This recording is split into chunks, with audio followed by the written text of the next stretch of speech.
बोलिए पंच परमेश्वरी भगवान की, देवादिदेव भगवान महावीर स्वामी की, अहिंसा परमो धर्म की, परम पूज्य आचार्य गुरुवर श्री विद्यासागर जी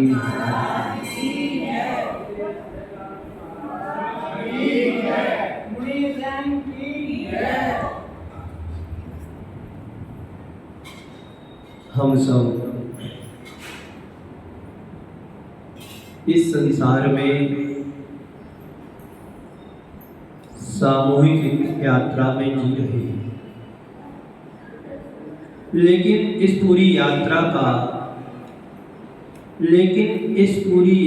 की एक विशेषता है कि यह यात्रा सामूहिक भले हो पर यात्री अकेला है। इस संसार की यात्रा की सबसे बड़ी विशेषता यह है कि यात्रा भले ही सामूहिक हो पर उसका यात्री अकेला है। सब समूह में चल रहे हैं,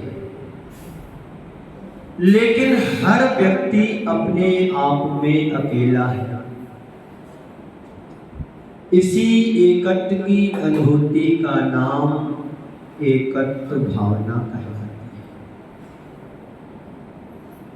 कल आप सबके बीच में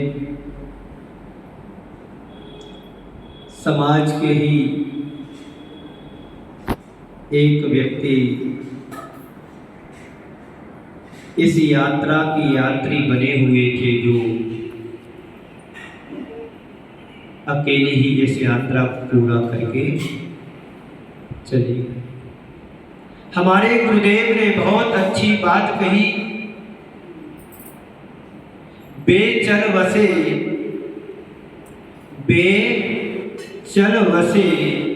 यानी यहाँ से जाकर वहां जा बसे। शब्द थोड़े हैं पर शब्दों की गंभीरता बहुत गहरी है। सामूहिक यात्रा का हर व्यक्ति यात्री तो बन गया, लेकिन उस यात्रा का यात्री मात्र अकेला व्यक्ति ही है। इसी की अनुभूति होना ही एकत्व भावना को भाने का मतलब है। कभी हमने ये महसूस किया कि हम अकेले हैं? कभी हमने महसूस किया कि हम अकेले हैं? ऐसा तो हम अनेकों बार महसूस कर चुके हैं कि हम अकेले हैं। जब कोई हमारे बीच से अलग होता है तो लगता है कि संसार में कोई मेरा नहीं है, और ये भावना हमारे अंदर बलवती होती है कि संसार में कोई मेरा नहीं है, सब स्वार्थ की दुनिया है। ये और आप टिप्पणी कर देते हैं, और कोई मेरा साथ जुड़ जाता है तो ये सोचते हैं कि संसार में सब हमारा अपना है।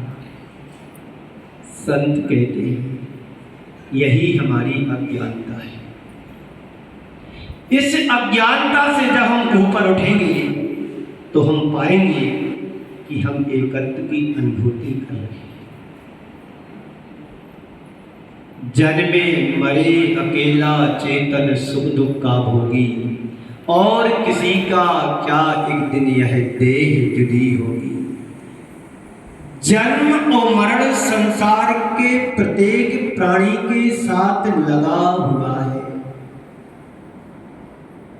जब हमारा जन्म हुआ था तो हमारा जन्म अकेला ही हुआ था, जब हमारा मरण हुआ तो हमारा मरण भी अकेले ही हुआ था।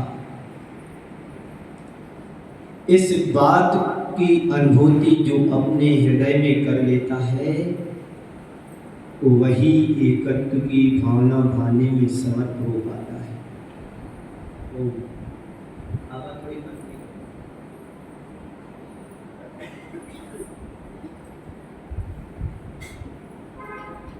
क्या हो गया? इस भीड़ भरे संसार में हर व्यक्ति अकेला है। कभी आप मानते हैं कि हम अकेले हैं? बिल्कुल नहीं मानते। जिस दिन हमें आभास हो जाए कि इस भीड़ में हमारा अपना कोई नहीं, भीड़ दिखने को दिखती है लेकिन भीड़ में कोई हमारा नहीं है, हो भी नहीं सकता। सब साथी हो सकते हैं, सब साथी नहीं हो सकते हैं, सब संयोग हो सकता है। महज एक संयोग है, लेकिन साथ कोई किसी का दे सकता है? नहीं दे सकता है, देगा भी नहीं। इस तरह की अनुभूति यदि हमारे जीवन में हो जाती है तो फिर संसार में तुम अकेले रह करके भी कभी अकेले महसूस नहीं करोगे। क्यों? हमारी आत्मा अकेली ही है। और जब इस सिद्धांत को हम धारण कर लेते हैं तो भीड़ में रहने के बाद भी तुम अपने आप में मस्त रहते हो। अभी होता क्या मेरे साथ में, कोई हमारे बीच से जाता है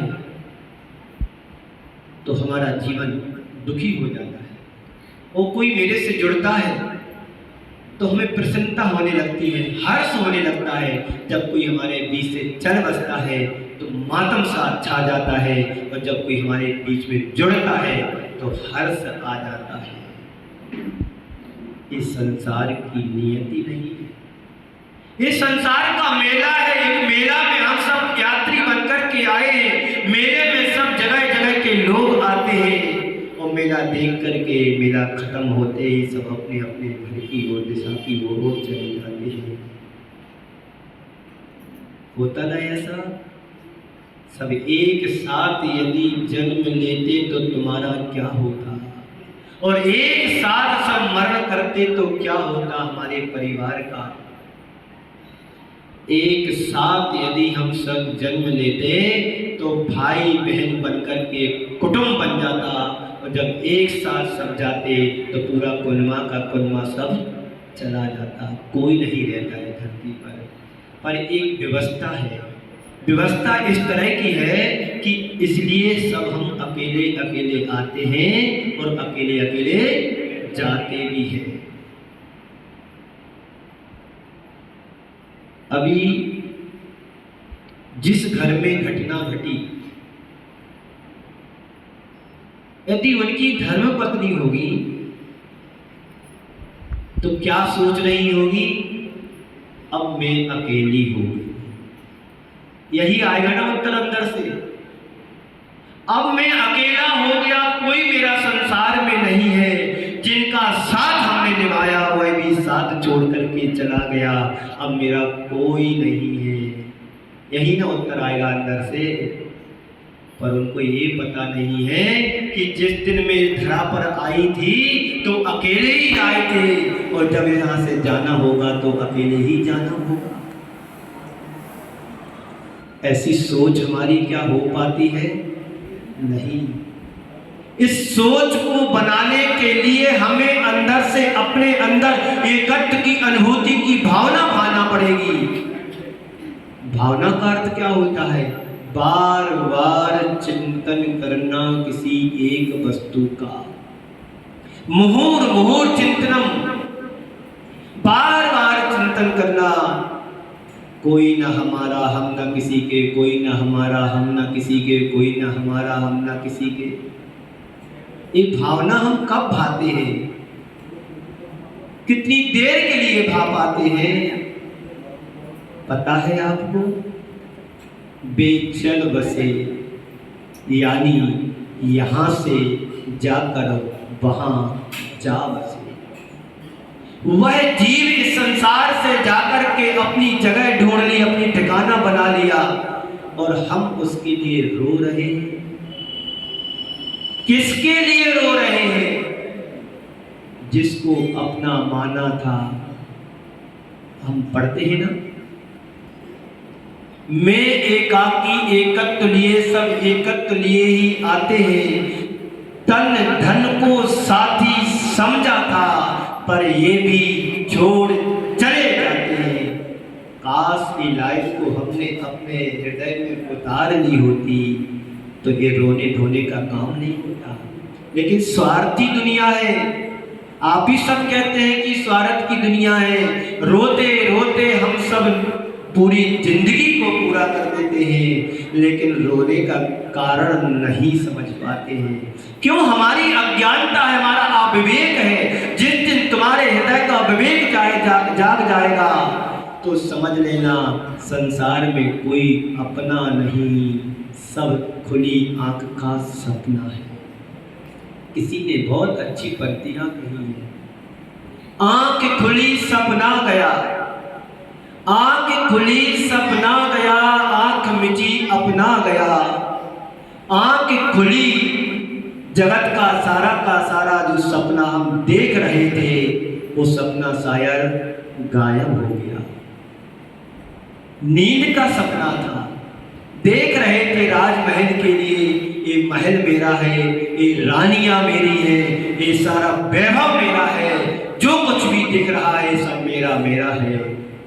आंख खुली सपना गया, और खुली आंख का जो हमने सामने प्रत्यक्ष सपने को संजोया था, देखा था, देख रहे थे, जब आंख बंद हो जाती है तो जगत का सपना भी गायब हो जाता है, और आंख जब खुल जाती है तो नींद का सपना भी गायब हो जाता है। आंख खुली सपना गया, आंख मिटी अपना गया। तू 2 दिन का मेहमान है, सांस उठी दफना गया। यही ना जिंदगी का खेल है। जिस दिन तुम्हारे जीवन की अंतिम सांस बन जाएगी, उस दिन जिनके साथ तुम 70-75 साल रहकर के जीवन व्यतीत किया, वही व्यक्ति कहेगा कि जल्दी जल्दी ले जाओ, जल्दी जल्दी ले जाओ, ये अपना नहीं है। जब तक आंख थी खुली सब अपना लगता था, जिस दिन आंख मिच जाती है उस दिन अपना कोई भी नहीं रहता है। नया की हकीकत है कि नहीं? बोलो।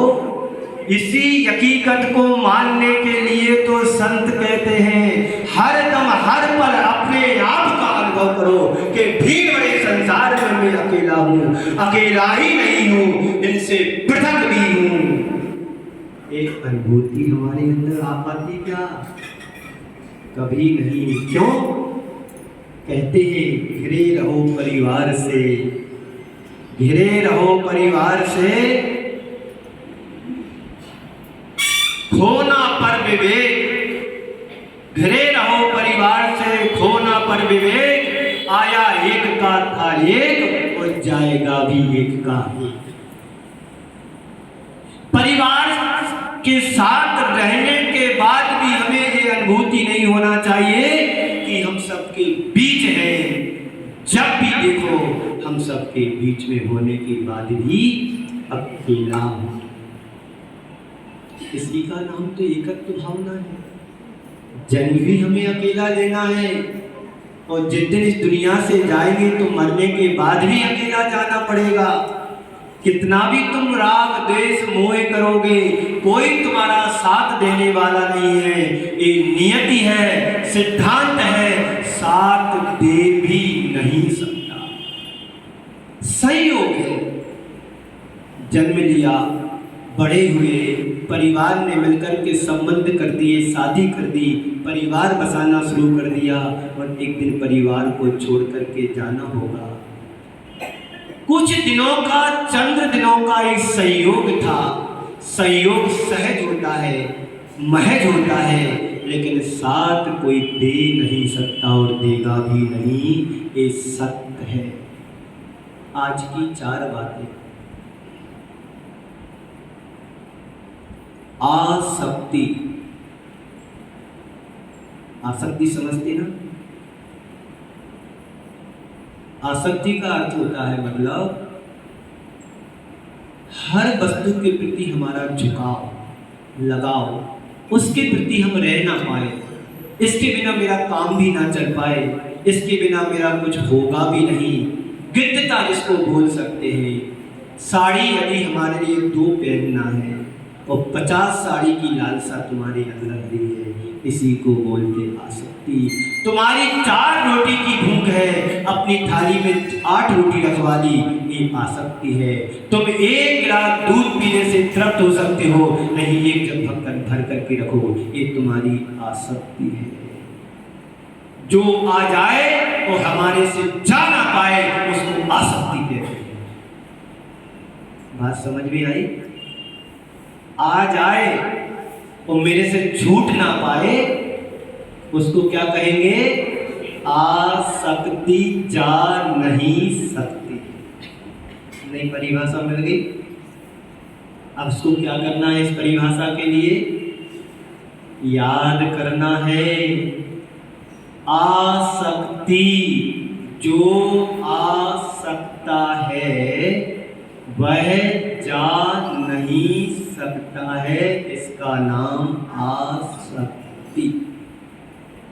लालसा, जीने की लालसा, लाड़ बह रही है, नाड़ हिल रही है, पैर कांप रहे हैं, फिर भी खाने पीने की लालसा नहीं छूट रही है, इसको बोलते आसक्ति। हजम नहीं होता है, पचता नहीं है, फिर भी खाने की लालसा बढ़ी हुई है, बढ़ रही है। आंतें काम नहीं कर रही हैं, दांत बचे नहीं है, फिर भी आसक्ति। इस आसक्ति से हर व्यक्ति ग्रसित है। इस आसक्ति से हर व्यक्ति जकड़ा हुआ है। चाहे पैसे की आसक्ति हो, चाहे खाने पीने की आसक्ति हो, चाहे मकान धन दौलत की आसक्ति हो, चाहे गाड़ी घोड़ा की आसक्ति हो, इससे कोई भी व्यक्ति बचा नहीं है। तो पहली बात आसक्ति, दूसरी बात अपेक्षा। आप लोग अपेक्षा रखते हैं ना कि हमारा सम्मान हो, हमारा नाम बोले, क्योंकि मैंने 51,000 रुपये बिहान में दिए, मैंने 21,000 रुपये बिहान में दिए, मैंने 11,000 रुपये बिहान में दिए। अपेक्षा तो होना चाहिए। और अपेक्षा इस भाव से रखें कि मेरे दान से यदि औरों का लाभ होता है तो अपेक्षा रखने में कोई पाप नहीं है। और ये अपेक्षा रखोगे कि मेरा अहंकार पुष्ट हो तो कभी दान भी नहीं देना।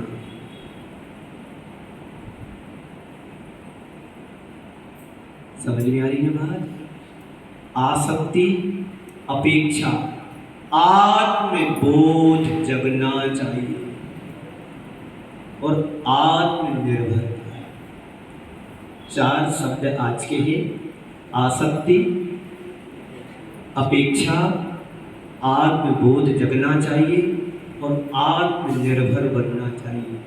अपेक्षा और आसक्ति इस संसार में व्यक्ति को भटकाता है। जिस व्यक्ति के हृदय में, जिस व्यक्ति के जीवन में आत्मबोध और आत्मनिर्भरता जाग जाती है, वो संसार से ऊपर उठ जाता है। हमारे जीवन में कभी ऐसा लगता है कि जो अकेलापन है, जो सूनापन है, एक बार ऐसा हुआ, पति घर में अकेला था, पत्नी मायके चली गई, बच्चे भी नाना नानी के यहाँ चले गए साथ में। किसी ने पूछा, भाई कैसा चल रहा है? क्या बताऊं, मैं अकेला हूं, सूना सूना लग रहा है। क्या बताऊं, मैं अकेला हूं, पत्नी घर में नहीं है, बच्चे घर में नहीं है, मुझे घर खाने को दौड़ता है। ये अकेलापन तुम्हारा चंद्र दिनों का है। पत्नी मायके से आ जाती है, बच्चे आ जाते हैं तो सब भरा भरा सा लगता है। ये वैराग्य का अकेलापन नहीं है, ये राग का अकेलापन है। विद्वेष के कारण अकेलापन होता है, जिससे हमारी ईर्ष्या होती है, जिससे हमारा द्वेष होता है, व्यक्ति उसके साथ अकेलापन महसूस करता है। यदि राग हो जाए तो वह अकेलापन मिट जाता है। बिछोए के कारण हमारे साथ में रहने वाला कोई चला गया, हाय राम वो तो चले गए, अब हम अकेले रह गए, कोई मेरा संसार में नहीं है। वही सब कुछ थे, वही मेरे साथी थे, वही जीवन साथी थे, अब मेरा संसार में कोई नहीं है। चंद्र मिनटों का अकेलापन, एक तुम्हारा अकेलापन एकत्व की अनुभूति कराने वाला है। वैमनस्य के कारण किसी के द्वारा हमारी अनमन हो जाती है, मन में मनमुटाव हो जाता है, आ जाता है, तो लगता है कोई मेरा नहीं है। सब स्वार्थ की दुनिया है, ये तो मैं पहले से जानता था कि कोई मेरा नहीं है, फिर भी मैंने सोचा कोई साथ दे रहा है, चलो इससे अच्छा और क्या होता है। तो बेमनस्ता के कारण अकेलापन। और कभी ऐसा लगा कि वैराग्य के कारण अकेलापन लगा हो? बोलो, अंदर से वैराग्य की लहर आई हो और सारा संसार छोड़ करके वीतरागता को धारण कर लो तो मोक्ष के मार्ग पर निकल जाओ। कभी लगा ऐसा मुझे अकेलापन वैराग्य के कारण? कभी नहीं हो सकता है।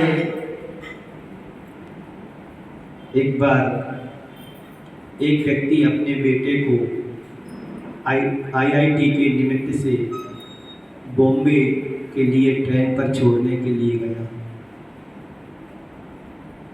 बेटे को ट्रेन में बैठा करके वापस घर लौटा। पत्नी ने पूछा कि तुम बेटे को छोड़ करके आ गए? हाँ, मैं छोड़ करके तो आ गया। पर ऐसे उदास भरे मन से क्यों बोल रहे कि छोड़ करके आ गए? अरे जी, बेटा पहली बार बॉम्बे जा रहा है, अकेला जा रहा है, ट्रेन में बहुत भीड़ है पर अकेला जा रहा है। अरे अकेला जा रहा हो, ट्रेन में भीड़ है, ऐसा कैसे हो सकता? अकेला तो हो नहीं सकता। हाँ, पर जा तो भीड़ में रहा है पर उसका अपना कोई नहीं है। ये अकेलापन हर व्यक्ति के साथ घटता है। घटता कि नहीं घटता? वो जहां पर हमारी पहचान हो जाती है, जहां पर हमारा अपनत्व हो जाता है, तो भीड़ में भी हम सब घुल मिल जाते हैं।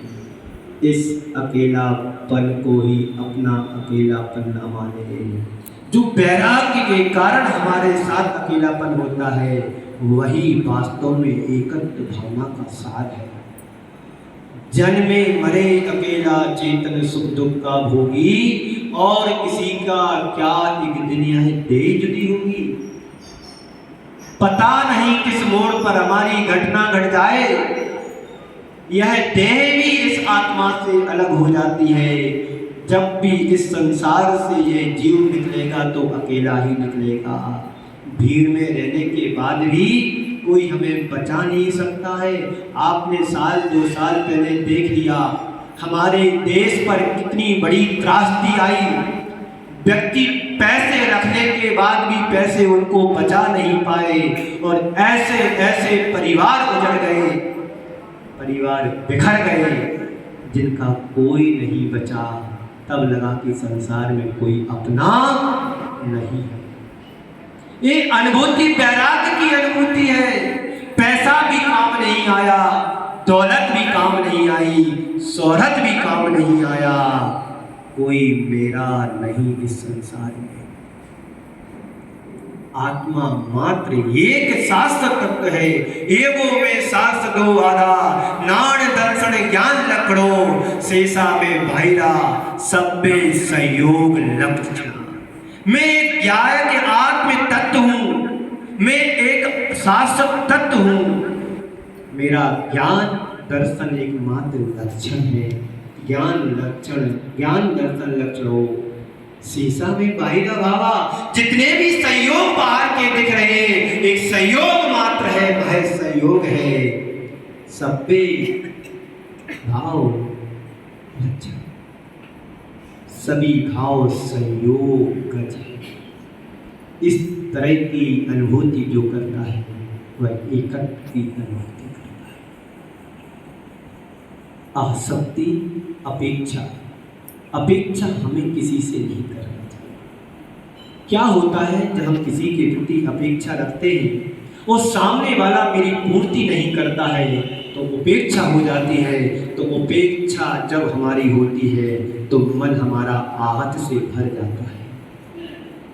सबके अनुभव होंगे इस तरह के, सबके अनुभव होंगे इस तरह के कि आपने किसी से अपेक्षा की होगी और समय पर तुम्हारी कोई पूर्ति नहीं की होगी, तो निश्चित आपकी जब उपेक्षा हुई होगी तो आपको कैसा लगा होगा?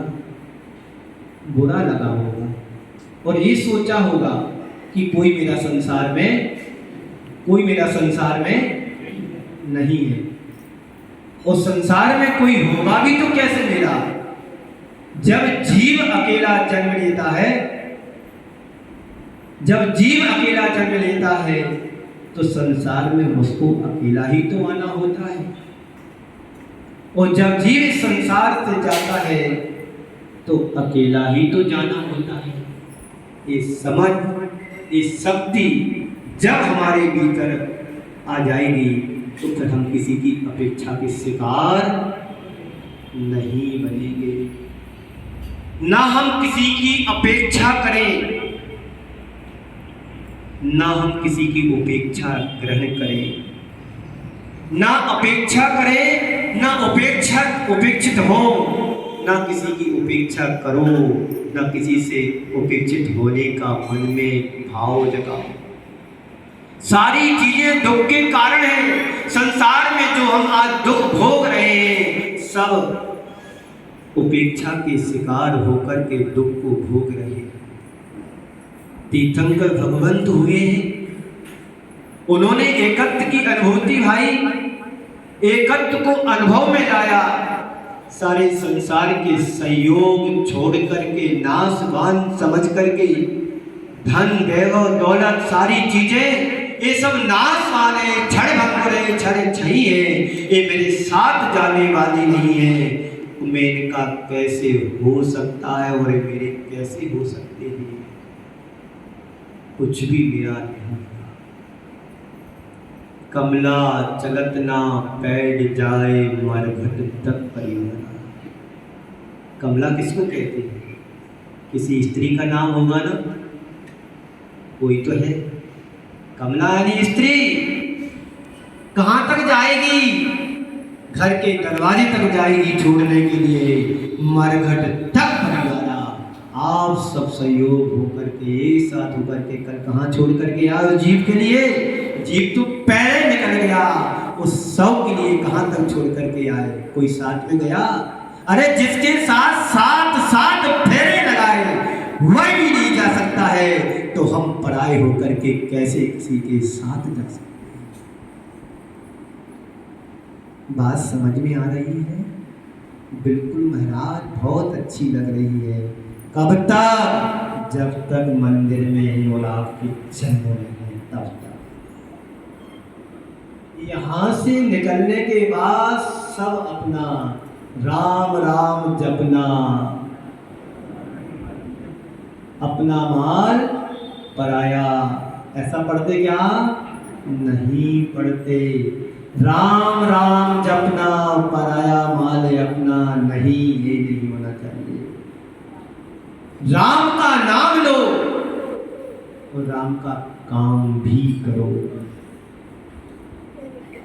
राम का नाम लेने मात्र से तुम्हारा कल्याण नहीं होगा, राम के नाम के साथ उनकी चर्या का भी ध्यान होना चाहिए।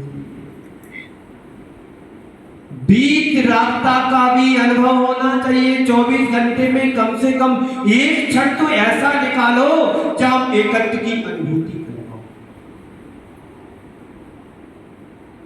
बोलो विजय कुमार जी है अध्यक्ष साहब, बोलो 24 घंटे में कम से कम इतना समय तो हमारे पास होना चाहिए कि हम अपनी आत्मा का ध्यान कर सकूं। आपके पास हर चीज के लिए समय है। गिनाऊं सुबह से शाम तक का? जब आप सुबह उठते हो सबसे पहले मोबाइल के मैसेज देखते हो। जब मोबाइल नहीं था तो सबसे पहले अखबार देखते थे। 3 मरे 13 घायल, 9 मरे 19 घायल। अब क्या देखते हैं? सबसे पहले मोबाइल की मैसेज देखते हैं कि रात भर में किसने क्या फेंका है, कहाँ पर कौन सी घटना घट चुकी है और हमें उसमें कितना सहभागी बनना है, क्योंकि आप भी तो द्वारा दूसरी जगह फेंकेंगे ना। इसीलिए रस आ रहा है सबके लिए संसार में। जिस दिन हमारे अंदर ये आसक्ति हट जाएगी कि ये मेरा कर्म नहीं है, ये कर्म में भाव भवांतर को भटकाने वाला है, ये कर्म नहीं मुझे करना है, मुझे धर्म करना है और जीवन के मर्म का अनुभव करना है। दूसरी चर्या,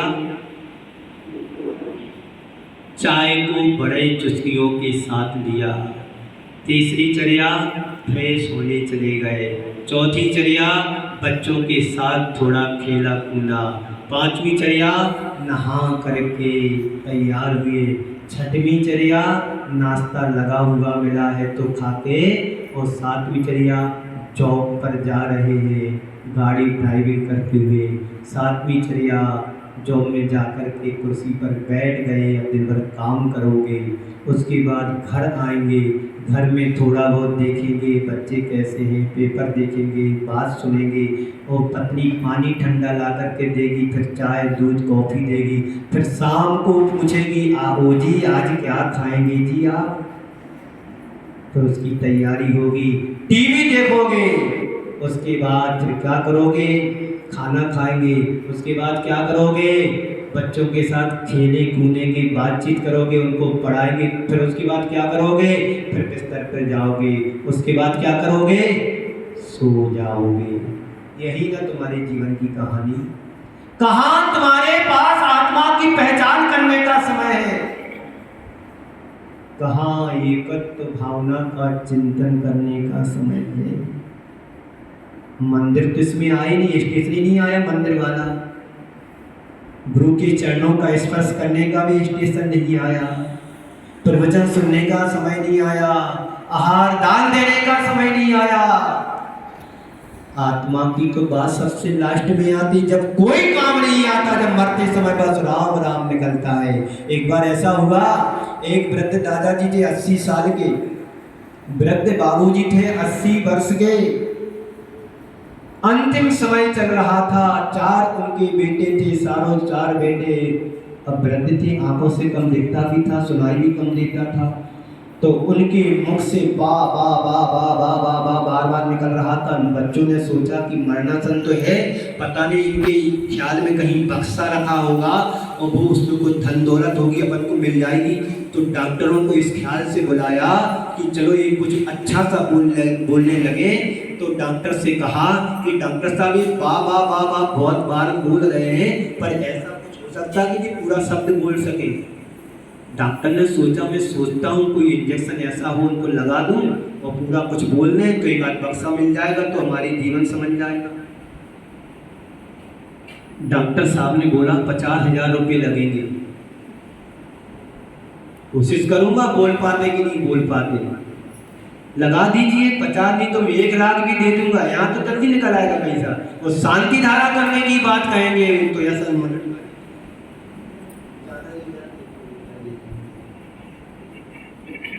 ठीक है। इंजेक्शन लगाया, इंजेक्शन असर भी कर गया।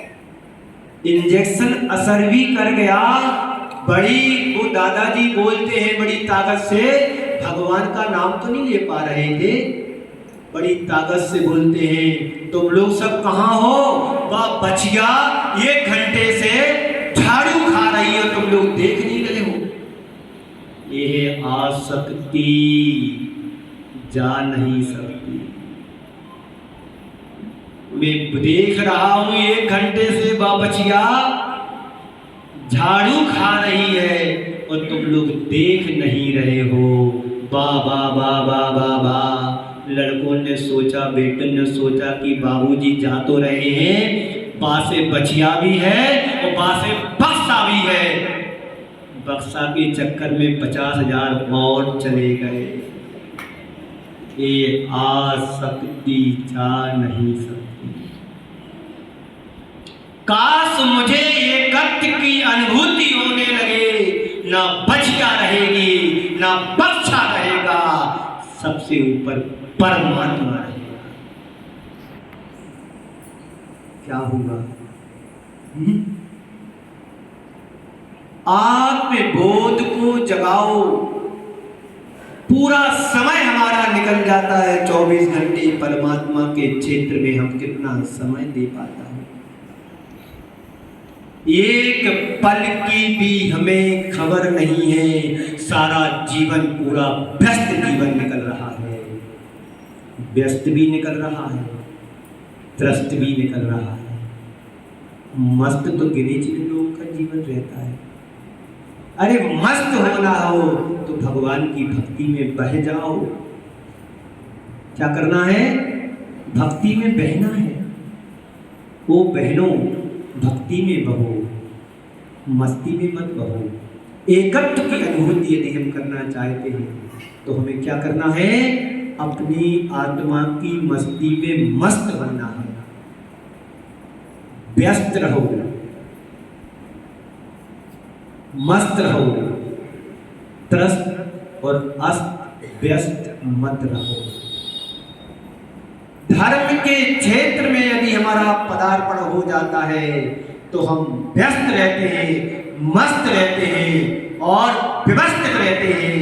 और जो धर्म की ध्वजा को या झंडे को या डंडे को छोड़ देता है वह व्यक्ति कहीं का नहीं रह पाता है।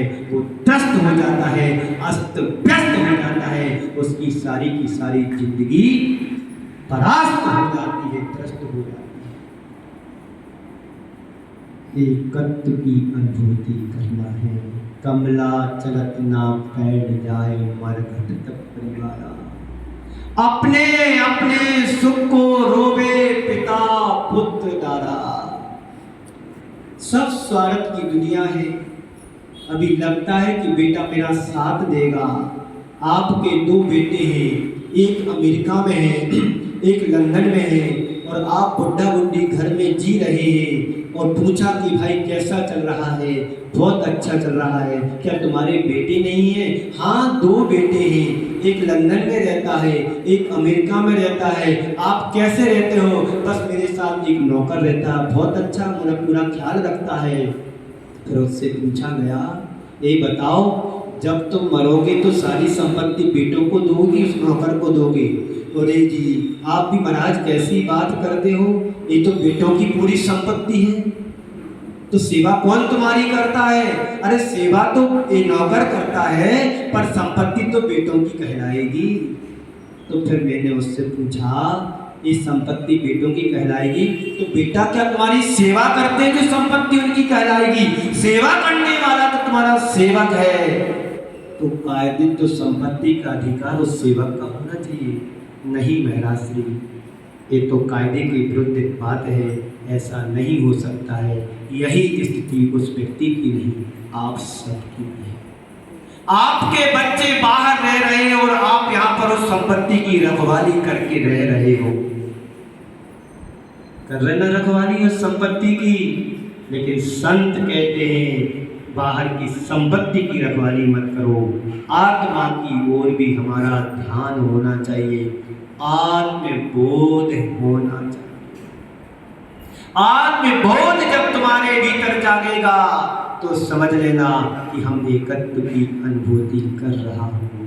नहीं तो तुम स्वार्थ की दुनिया में जी रहे हो कि जन्मे मरे अकेला चेतन सुख दुख का भोगी, अपने अपने सुख को रोवे पिता पुत्र और दारा। पिता बेटे के लिए रो रहा है, बेटा पिता के लिए रो रहा है कि पिता मेरा साथ देगा, और पिताजी कह रहे हैं कि बेटा मेरा साथ देगा। लेकिन यथार्थ तो ये है, ना बेटा पिता का साथ दे सकता है, ना बेटा पिता का, ना पिता बेटे का साथ दे सकता है। कोई किसी का ये साथ इस संसार में नहीं दे सकता है। संयोग है, इस संयोग को साथ ना समझे। साथ तो वह है जो तुम्हारे छाया की तरह साथ साथ साथ चले। छाया कैसी है? जहां तुम्हारा शरीर जाता है ना, वही छाया जाती है। कि तुम्हारे पुत्र भी तुम्हारे पीछे भागेंगे। कहाँ तक जाते हैं? कमला चलतना पैड जाए मरघर तक। कल सुरेंद्र कुमार जी चले गए यहाँ से, उनके परिवारजन कहाँ तक गए? कोई गया साथ में बंद करके रस्सियों से। पिताजी है ना, जिनने जीवन दिया, जन्म दिया, जीवन दिया, संपत्ति दी, वैभव दिया, खून पसीना की कमाई से घर परिवार को छोड़ करके चले गए। एक चला जाता परिवार का एक पीस, बोलो। बेबी तो अपने बाबूजी को छोड़ करके आए थे, और यहाँ भी अपने बेटों को छोड़ करके जाना पड़ा। इस संसार का यथार्थ, संसार का सत्य है। जिस दिन हमारे जीवन में सत्य घटित हो जाता है, उस दिन संसार के प्रपंचों में, संसार की मोह माया में व्यक्ति कभी रमता नहीं है। ये सब रम क्यों रहे हैं? मिथ्यात्व और अज्ञानता के कारण ये संसार में रच बच रहा है। इस रच बचने को छोड़ो और मोह की तंद्रा को छोड़ो, त्यागो, और आत्मा का आत्मबोध जगाने का प्रयत्न और पुरुषार्थ करें। आत्मनिर्भरता अंतिम बार। समय भी आप सबका हो रहा है, 1 घंटे का समय मिला था मुझे। जब कहीं जाकर के हम थोड़ी धर्म ध्यान की चर्चा कर पाते हैं, पूरा समय हमारा पर आत्ममुग्धता में निकल जाता है, आत्मनिर्भरता पे नहीं, आत्मबोध में ही जाता मेरा समय। कहाँ चला जाता है? पूरे शरीर को दिन भर संभालने और सुधारने में चला जाता है, खिलाने पिलाने में चला जाता है, नहलाने धोने में चला जाता है, श्रृंगार में चला जाता है, कपड़े बदलने में चला जाता है, दूसरों से बातों करने में चला जाता है, अधिक ज्यादा हुआ तो गाली गलौज करने में समय निकल जाता है। लेकिन कभी आत्मा की सोची हमने? आत्मनिर्भरता कभी बनने का सोचा? पर अपेक्षता तो हर व्यक्ति रखता है, इसमें कोई बहादुरी नहीं। आत्मनिर्भरता कैसे बने? तो कुछ नहीं करना है, स्वाध्याय प्रारंभ कर दो। 24 घंटे में से कम 1 घंटा तो ऐसा निकालो कि हम प्रभु से बात कर सके, प्रभु की सुन सके। तीर्थंकरों ने कहा है, लिखा नहीं। क्या सुना? तीर्थंकरों ने कहा है, लिखा नहीं है। और जो तीर्थंकरों ने कहा है उसको हमने क्या नहीं किया? क्या नहीं किया? सुना नहीं। एक बार लिखे को तुम बांच लो अच्छे मन से, तुम्हारा कल्याण हो जाए। तो आत्मनिर्भरता क्या हुआ? भगवान महावीर के समय की बात है। राजा शृणिक अपने मार्ग से भगवान महावीर के समुसरण में चला जा रहा था और रास्ते में उसको एक तरुण तपस्वी मिला। उस तरुण तपस्वी को देख करके राजा शृणिक के मन में एक बड़ा प्रश्न, अहम प्रश्न आया कि इतनी कम उम्र में यह तपस्वी संसार को छोड़ करके कैसे वन में आ गया? वही महाराज ध्यान तप में लीन थे। थोड़ी देर बाद उनका ध्यान छूटा।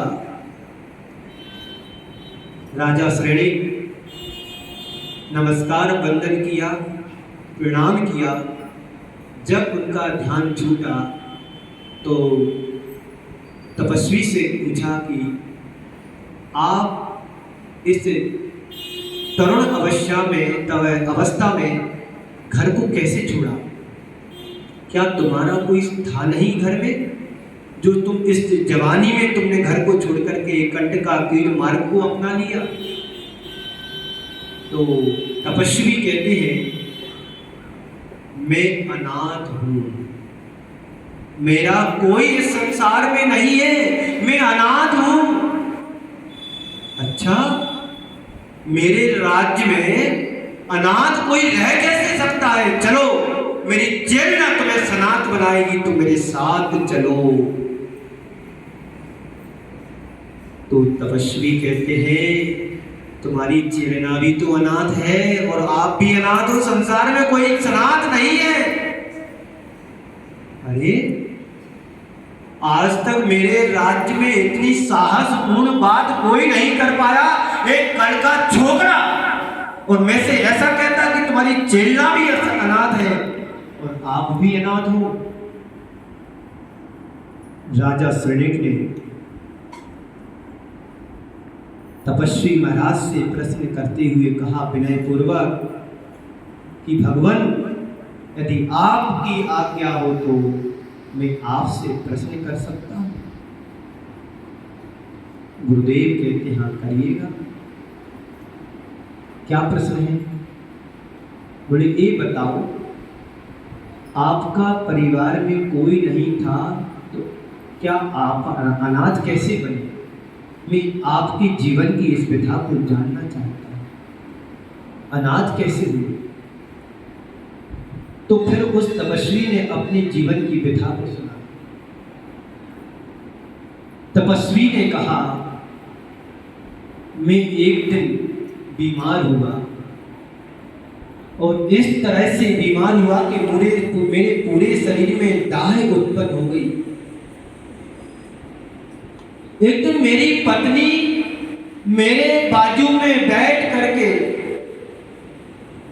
मेरे बालों को सहला रही थी, सिर में मलहम लगा रही थी, दर्द हो रहा था, पूरे शरीर में दाह उत्पन्न हो रही थी और मेरी सेवा करते करते उसकी आंखों का एक आंसू निकला और मेरे गाल पर गिर करके लुढ़क करके नष्ट हो गया।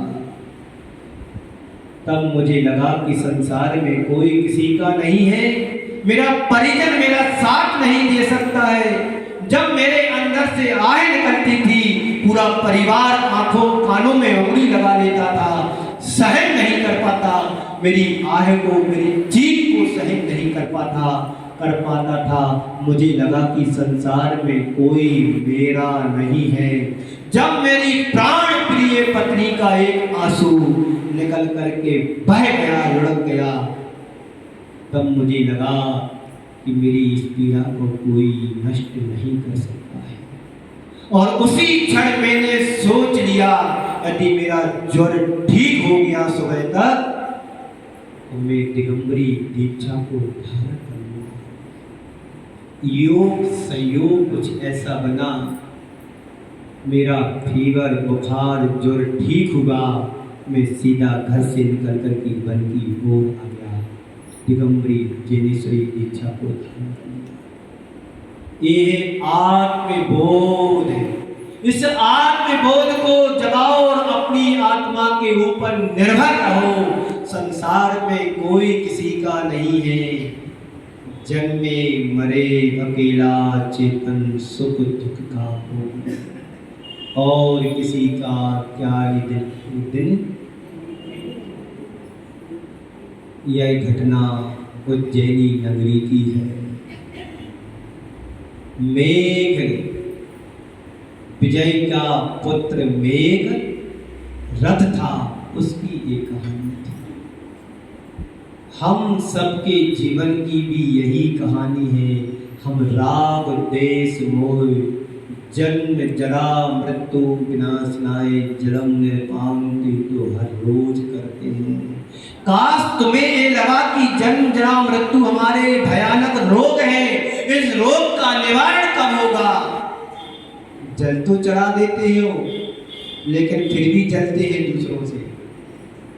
कब तुम अपनी प्यास को, जलन को, ईर्षा को, जुलसी को बुझाओगे। मात्र एकत्व की भावना जिस क्षण भाएंगे तभी हमारे रोग मिटेंगे। और एकत्व की भावना भांते भांते जब तुम अपने भिन्नत्व की ओर बढ़ोगे, जिस प्रकार से जल से भिन्न कमल होता है, कमल जल में रहकर के बाद भी ऊपर उठा हुआ रहता है। कीचड़ में भले कमल खिलता हो लेकिन कीचड़ में लिप्त नहीं होता है। लेकिन हम सब संसारी प्राणी संसार के कीचड़ में लिप्त हैं और अपने आप को वहीं पर सुख महसूस करते हैं। महसूस मानती ना, महसूस कर भी रहे हैं। कब तक? जब तक तुम्हारी जान है, प्राण है। जिस दिन तुम्हारे प्राण निकल जाएंगे, कल जैसा हुआ, सब समाज के मिलकर के, परिवार जन मिलकर के मरघट तक परिवार छोड़ के आ जाओगे, एक सीख लगाओगे ऐसा, धू धू करके तुम्हारी काया मिट्टी में मिल जाएगी। संत कहते हैं ना काया अमर है, ना तुमने जुड़ी हुई तुम्हारी माया अमर है। सब छूट जाने वाली है, रह जाने वाली है। ये तुम्हें सही बोध करा करके जाता है व्यक्ति कि मैंने जोड़ा, मैं साथ नहीं ले जा पाया, तुम भी जोड़ करके छोड़ करके जाओगे। इससे अच्छा है छूटने के पहले इसका सदुपयोग कर लो। सदुपयोग करो, परोपकार के कार्य में लगाओ, धर्म के क्षेत्र में लगा दो, तुम्हारा भी कल्याण होगा, उससे संबंधित संपत्ति का भी नियोजन सही होगा। तो क्या हो गया? तो कमल से भिन्न हम अपने आप को महसूस करें। संसार एक बहुत बड़ी भीड़ है, इस भीड़ में हर व्यक्ति अकेला है, अकेला ही रहेगा। भीड़ देखने को हो सकती है पर उसका हर पर्सन अकेला, सिर्फ अकेला। यहाँ पर सब लोग बैठे हैं, दिखाना हर सबको दिखा दे जरा झूम झूम करके। यहाँ पर जितनी भी भीड़ बैठी है, अभी प्रवचन छूटेगा ना, सब अपने अपने घर की ओर चले जाएंगे। अभी लग रहा है एक दूसरे के साथ में बैठा हूं, पर साथ तुम्हारे कोई किसी के दूसरे घर नहीं जाएगा। वो जाएगा भी तुम कह दो कि ये आपका घर नहीं है, आपको नशा तो नहीं हो गया है कि हमारे घर आ गए हैं। बस एक उदाहरण सुना करके मैं आप सबको विराम देता हूं। एक आदमी था, उसकी धर्म पत्नी मर गई। कहानी है ना, आप कहोगे मराठी सबको मार रहे हैं, कल भी मरे आज भी मरे। अरे हर दिन मरना, हर पर मरण हो रहा मेरा। जो हमारी श्वासें आती जाती श्वासें हैं ना, हर श्वास का मरण हो रहा है। जो सांस तुमने छोड़ी वो तुम्हारे हाथ से गई, अब दोबारा आने वाली नहीं है। जब तुम अंदर से ऊर्जा भरोगे फिर निकलेगी। तो एक व्यक्ति था, उसकी धर्म पत्नी मर गई, जोर जोर से रो रहा है, मेरी पत्नी मर गई, मेरी पत्नी मर गई। किसी ने आकर के पूछा, ये बताओ साल भर पहले तुम्हारी दादी मरी थी, तुम इतना जोर से नहीं रोया था? 6 महीने बाद तुम्हारी माँ मर गई तो नहीं रोया, आज पत्नी मर गई तो इतना जोर जोर से क्यों रोया? ऐसा था क्या कि तुम उसके लिए रो रहा है? ओ जी, मुझे नहीं पता ये पत्नी के क्या था, प्यार म्यार क्या था। जब मेरी दादी मरी तो पूरे गांव की महिलाएं आ गई, हम तो हैं तुम्हारी दादी, तू रो क्यों रहा है? हम तो हूं, मैं तो हूं, तुम्हारी माँ दादी मर गई, क्या हुआ? सब दादी पूरे गांव भर की मोहल्ले भर की आकर के समझाने लगी, बेटा मत रो, दादी गई, हम तो है। 6 महीने पहले मेरी माँ मरी थी तो मोहल्ले भर की माताएं आ गई, बेटा चिंता मत कर, मैं तो हूं, बेटा चिंता मत कर, मैं तो हूं, मेरी पत्नी मरी, सुबह से रो रहा हूं, एक भी नहीं आई कि हम तुम्हारे हैं। जन्मे मरे अकेला चेतन, सुख दुख का भोगी। बात समझ में आ रही? बात तो अच्छी लग रही, पर करना वही है जो करते चले आ रहे। जन्मे मरे अकेला चेतन, सुख दुख का भोगी। यह जीव अकेले ही सुख को भोगता है और अकेले ही दुख को भोगता है। इसलिए हमें एकत्व की अनुभूति करना चाहिए। आप सभी का समय हुआ है। इसी पावन पुनीत भावना के साथ आप सभी को विराम देता हूँ और ये परम पूज्य आचार्य गुरुवर श्री विद्यासागर। हाँ, एक बार